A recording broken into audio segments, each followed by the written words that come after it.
The world keeps changing. Empires rise, empires fall. But one country refuses to fade: America. People have been waiting for it to collapse for 100 years. They said it after Vietnam, after 9/11, after every war, every crisis, every headline. Yet every time the smoke clears, the flag is still standing. Why? Because this story isn't about luck or politics. It's about land. The kind of land that makes power almost impossible to lose. You can't build that. You can't copy that. You either have it or you don't. So let's break this down. Why America isn't just a superpower, it's the final one. And why every other nation, no matter how loud it roars, is playing on harder mode. Because in this game, the map decides the winner, long before the war even begins.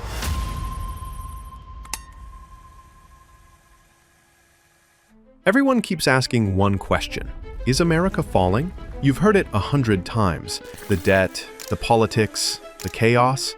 But history doesn't care about drama. It cares about land. And America's land was built differently. Every great empire had one thing: geography on its side. Rome had the Mediterranean. Britain had the seas. And the United States? It got everything in one package. 2 giant oceans to guard it. Rich soil to feed it, deep rivers to move everything across it, and no real enemies next door. While other countries fight to survive, America was born in peace, protected by water, fed by rivers, and shielded by mountains. It's not luck, it's design. A natural fortress sitting in the middle of the richest land on Earth. That's why no one has ever conquered it, and no one ever will. But what makes this land so powerful? Let's open the map.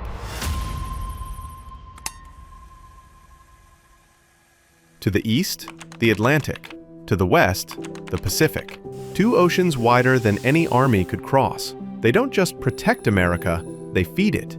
Every coast is filled with deep water ports, natural harbors that make trade easy and cheap. New York, Boston, Seattle, Los Angeles. These cities didn't just appear. The land itself built them. Then there's the inside, the Mississippi River system. The greatest transport network ever created by nature. It connects 31 states, moving food, fuel, and steel like blood through a body. It's so smooth, so flat, that a barge can move a ton of cargo for almost nothing. Most countries dream of rivers like these. America has thousands of miles of them, all connected.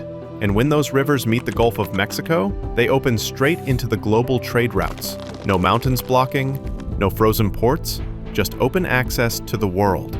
That's not just good geography, that's a permanent advantage. Because geography doesn't retire, it doesn't go bankrupt, it just keeps working.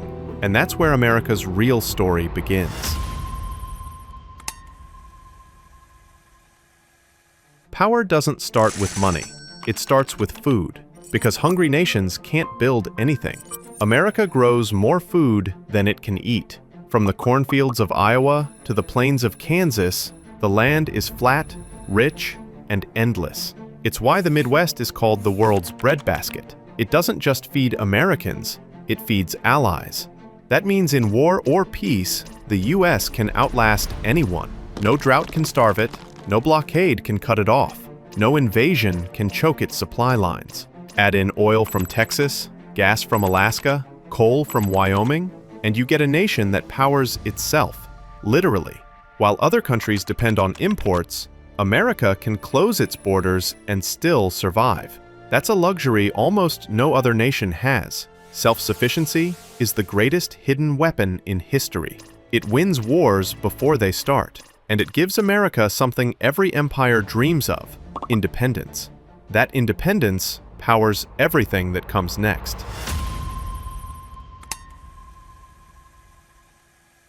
Every empire meets its rival, but every rival has a weakness, carved by its own land.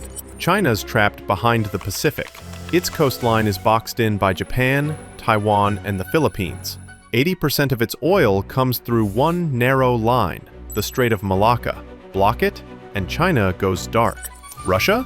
Too flat, too cold, too far from everything that matters. Invaders have marched to Moscow twice because there's nothing to stop them. Its ports freeze half the year. Its trade routes run through enemies. Europe looks rich, but it's a patchwork of borders, languages, and egos. It can't fight as one. It can't grow as one. Africa is massive, but its rivers drop too fast. Its coastlines are too smooth for natural harbors. It can't connect its own heart. Every power on Earth fights the same problem. Their geography limits them. They're strong in one area, but weak in another. But America isn't. It has no single choke point, no fatal flaw. That's what makes it different. That's what makes it dangerous. Because geography decides who survives when the world burns. Land builds strength. People turn it into power. 50 states, one language, one currency. One market the size of a continent. A truck can drive from Miami to Seattle without showing a passport. A farmer in Nebraska can sell food to New York overnight. No customs, no barriers, no interruptions. That unity creates speed, and speed wins. Other nations are like tangled wires, slow, messy, full of short circuits. America's system is one clean circuit. Energy flows everywhere. Then there's the Navy. It's not just large, it's everywhere. Over 700 bases, covering every ocean like a global net. When trouble starts, the US doesn't need to go to war. It's already there. The dollar? Same story. It's not paper, it's control. Countries save in it, trade in it, owe debt in it. When the world panics, they run to it. That's why wars and crashes often make the dollar stronger, not weaker. And then, technology. The US doesn't just invent, it scales. From Silicon Valley to SpaceX, from Apple to AI, it keeps leading because it keeps attracting talent. Every dreamer, genius, or risk-taker who wants a shot at greatness ends up there.